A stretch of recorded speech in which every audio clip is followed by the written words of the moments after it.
Once upon a time there lived a king who had an only son whom he loved dearly. Now one day the king sent for his son and said to him, "My dearest child, my hair is gray and I am old, and soon I shall feel no more warmth of the sun or look upon the trees and flowers. But before I die, I should like to see you with a good wife. Therefore marry, my son, as speedily as possible." "My father," replied the prince, "now and always I ask nothing better than to do your bidding. But I know of no daughter-in-law that I could give you." On hearing these words, the old king drew from his pocket a key of gold and gave it to his son, saying, "Go up the staircase right up to the top of the tower. Look carefully round you, and then come and tell me which you like best of all that you see." So the young man went up. He had never before been in the tower, and had no idea what it might contain. The staircase wound round and round and round, till the prince was almost giddy, and every now and then he caught sight of a large room that opened out from the side. But he had been told to go to the top, and to the top he went. Then he found himself in a hall which had an iron door at one end. This door he unlocked with his golden key, and he passed through into a vast chamber which had a roof of blue sprinkled with golden stars and a carpet of green silk soft as turf. 12 windows framed in gold let in the light of the sun, and on every window was painted the figure of a young girl, each more beautiful than the last. While the prince gazed at them in surprise, not knowing which he liked best, the girls began to lift their eyes and smile at him. He waited, expecting them to speak, but no sound came. Suddenly he noticed that one of the windows was covered by a curtain of white silk. He lifted it and saw before him the image of a maiden beautiful as the day and sad as the tomb, clothed in a white robe, having a girdle of silver and a crown of pearls. The prince stood and gazed at her, as if he had been turned into stone. But as he looked, the sadness which was on her face seemed to pass into his heart, and he cried out, "This one shall be my wife, this one and no other." As he said the words, the young girl blushed and hung her head, and all the other figures vanished. The young prince went quickly back to his father and told him all he had seen and which wife he had chosen. The old man listened to him full of sorrow, and then he spoke. "You have done ill, my son, to search out that which was hidden, and you are running to meet a great danger. This young girl has fallen into the power of a wicked sorcerer who lives in an iron castle. Many young men have tried to deliver her, and none have ever come back. But what is done is done. You have given your word, and it cannot be broken. Go, dare your fate, and return to me safe and sound." So the prince embraced his father, mounted his horse, and set forth to seek his bride. He rode on gaily for several hours, till he found himself in a wood where he had never been before, and soon lost his way among its winding paths and deep valleys. He tried in vain to see where he was. The thick trees shut out the sun, and he could not tell which was north and which was south, so that he might know what direction to make for. He felt in despair, and had quite given up all hope of getting out of this horrible place, when he heard a voice calling to him, "Hey, hey, stop a minute!"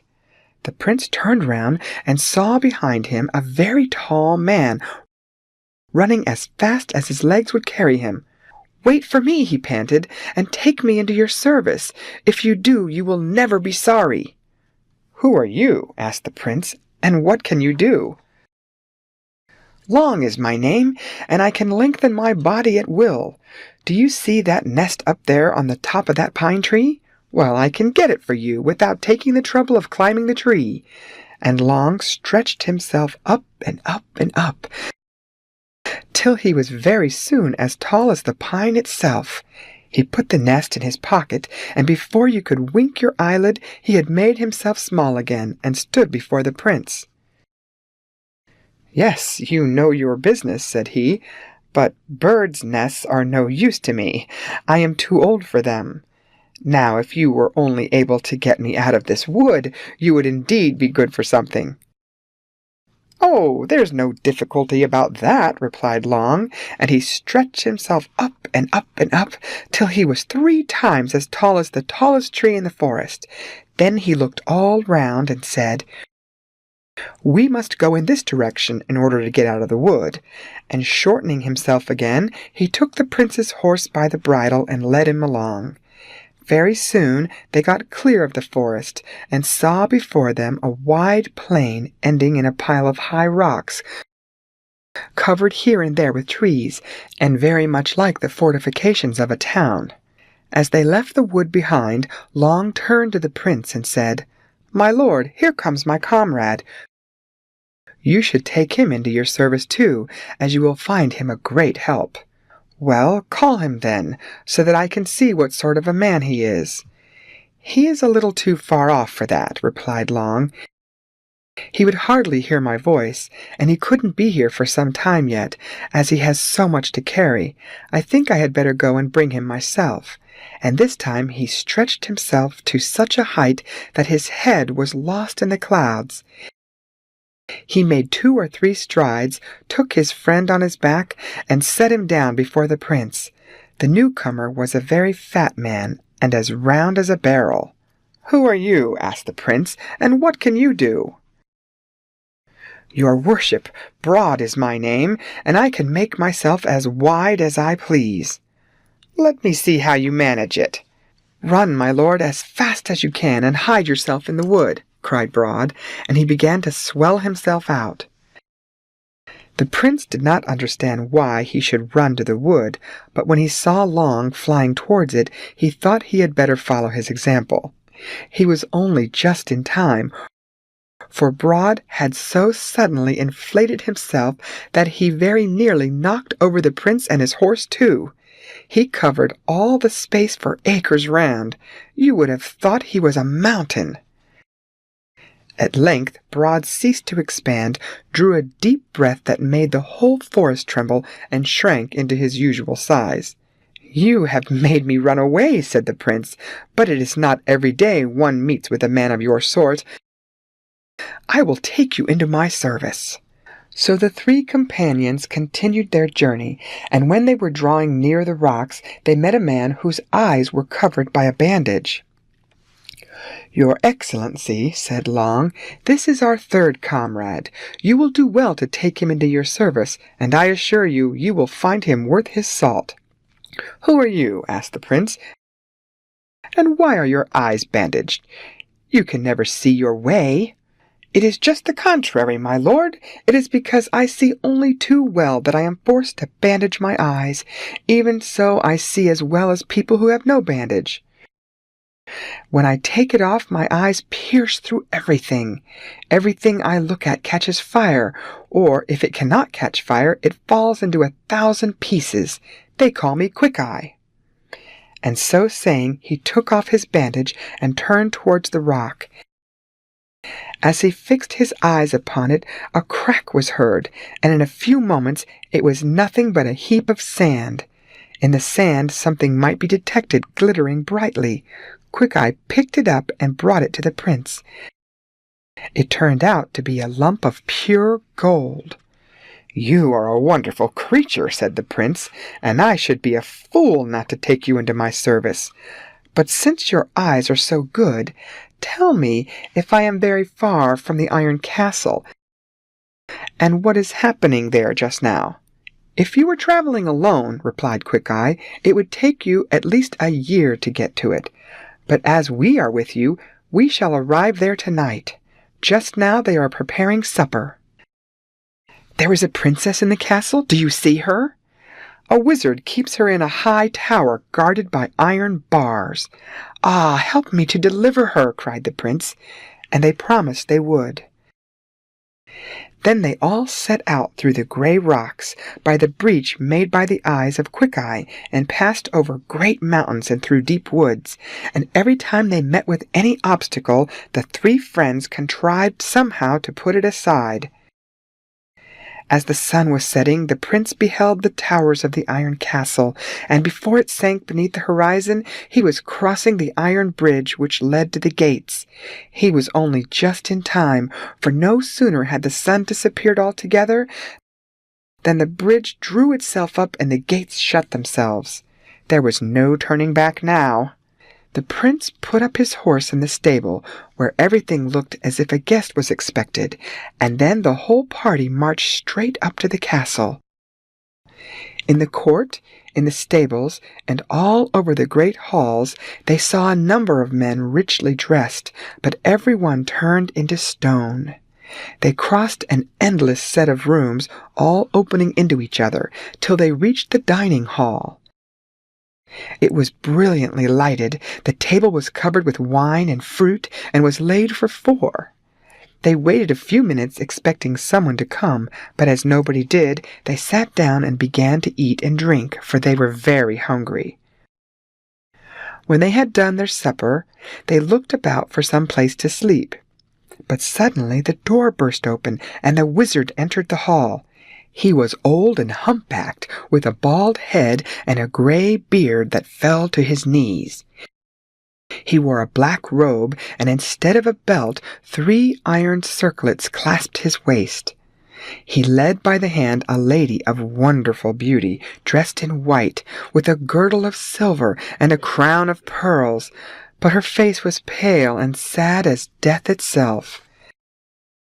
The prince knew her in an instant, and moved eagerly forward, but the wizard gave him no time to speak, and said, "I know why you are here. Very good.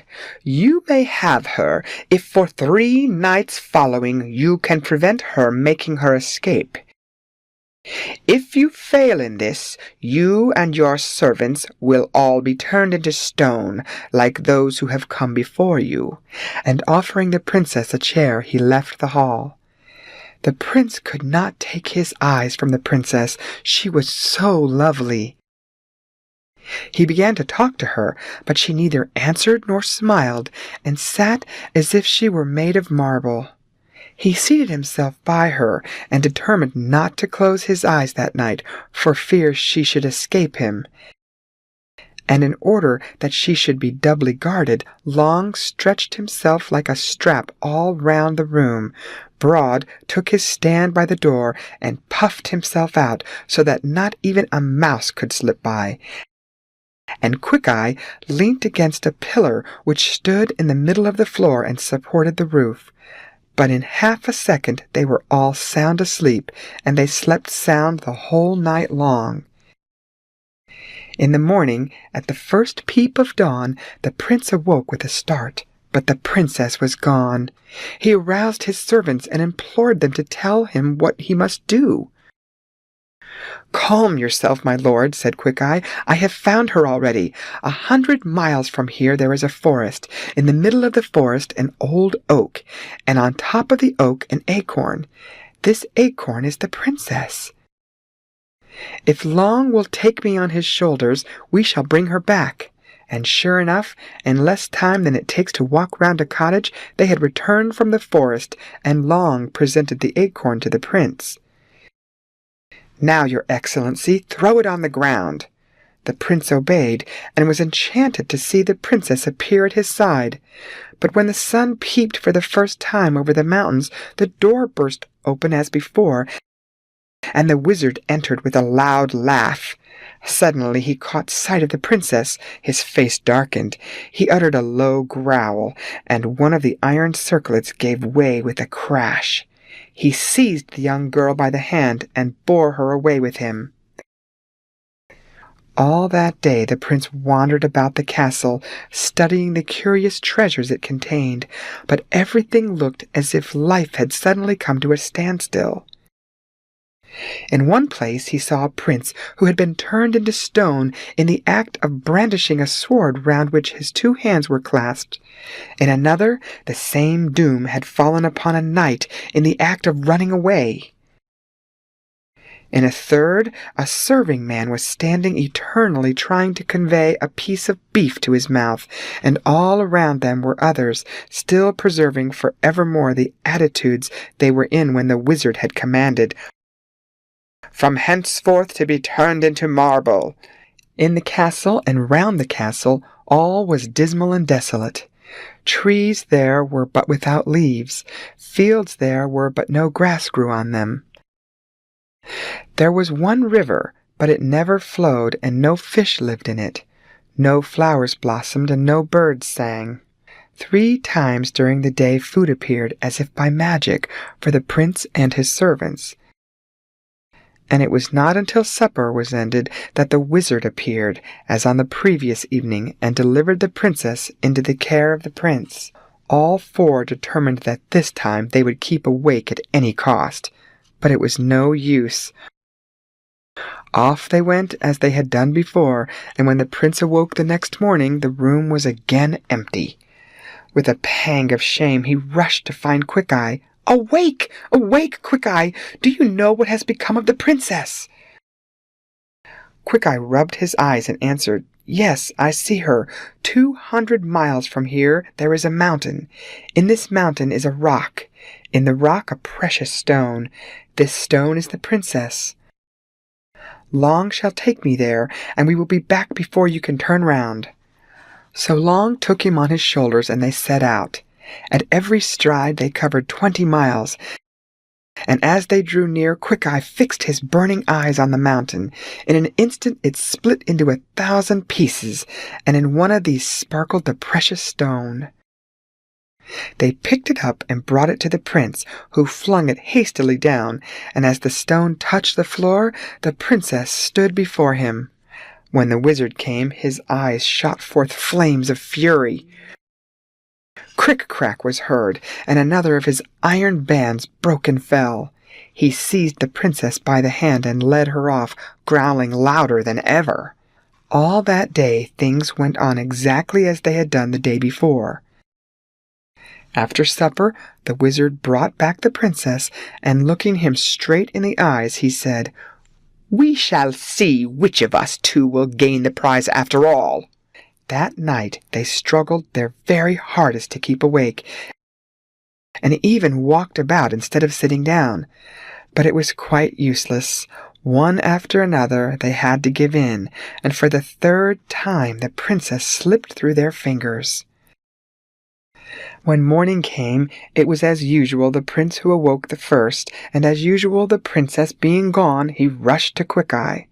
Get up, Quickeye, and tell me, where is the princess?" Quickeye looked about for some time without answering. "Oh, my lord, she is far, very far. 300 miles away there lies a black sea. In the middle of this sea there is a little shell, and in the middle of the shell is fixed a gold ring. That gold ring is the princess. But do not vex your soul, we will get her. Only today Long must take Broad with him. He will be wanted badly." So Long took Quickeye on one shoulder and Broad on the other, and they set out. At each stride they left 30 miles behind them. When they reached the Black Sea, Quickeye showed them the spot where they must seek the shell. But though Long stretched down his hand as far as it would go, he could not find the shell, for it lay at the bottom of the sea. "Wait a moment, comrades. It will be all right. I will help you," said Broad. Then he swelled himself out so that you would have thought the world could hardly have held him. And stooping down, he drank. He drank so much at every mouthful that only a minute or so passed before the water had sunk enough for Long to put his hand to the bottom. He soon found the shell and pulled the ring out. But time had been lost, and Long had a double burden to carry. The dawn was breaking fast before they got back to the castle, where the prince was waiting for them in an agony of fear. Soon the first rays of the sun were seen peeping over the tops of the mountains. The door burst open, and finding the prince standing alone, the wizard broke into peals of wicked laughter. But as he laughed, a loud crash was heard. The window fell into 1,000 pieces. A gold ring glittered in the air, and the princess stood before the enchanter. For Quickeye, who was watching from afar, had told Long of the terrible danger now threatening the prince, and Long, summoning all his strength for one gigantic effort, had thrown the ring right through the window. The wizard shrieked and howled with rage till the whole castle trembled to its foundations. Then a crash was heard. The third band split in two, and a crow flew out of the window. Then the princess at length broke the enchanted silence, and blushing like a rose, gave the prince her thanks for her unlooked-for deliverance. But it was not only the princess who was restored to life by the flight of the wicked black crow. The marble figures became men once more, and took up their occupations just as they had left them off. The horses neighed in the stables, the flowers blossomed in the garden, the birds flew in the air, the fish darted in the water.